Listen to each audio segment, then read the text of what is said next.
Neyveli NLC பொது மருத்துவமனையில் பணிபுரியும் ஒப்பந்த ஊழியர்கள் பணி நீடிப்பு செய்யக்கோரி உண்ணாவிரத போராட்டத்தில் தற்போது ஈடுபட்டு வருகின்றனர்.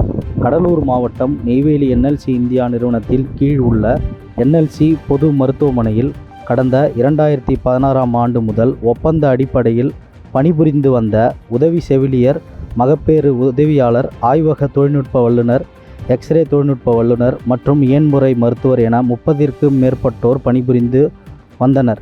இந்நிலையில் ஒப்பந்த காலம் முடிவடைந்து விட்டது என கூறி கடந்த 2023ஆம் ஆண்டு பணியை விட்டு என்எல்சி நிர்வாகம் நீக்கியதாக கூறப்படுகிறது.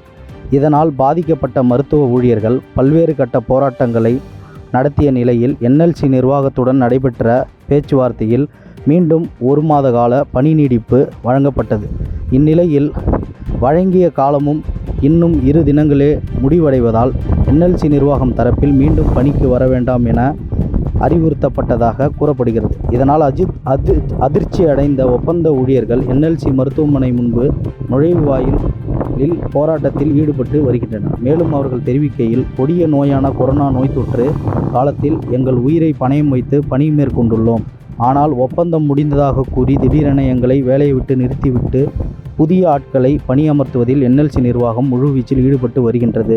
எனவே எங்களின் வாழ்வாதாரத்தை காக்க எங்களுக்கு வழங்கப்பட்ட ஒப்பந்த அடிப்படையிலான பணியை தொடர்ந்து வழங்க வேண்டும் என்று போராட்டத்தில் ஈடுபட்டவர்கள் சார்பில் கோரிக்கை விடுக்கப்பட்டுள்ளது. பாதகம் செய்பவரை கண்டால் நாம் பயங்கொள்ளலாகாது பாப்பா, மோதி மிதித்து விடு பாப்பா, அவர் முகத்தில் உமிழ்ந்து விடு பாப்பா. அண்மை செய்திகளை உடனுக்குடன் தெரிந்து கொள்ள இணைந்திருங்கள் இயம்நாடு தொலைக்காட்சியுடன்.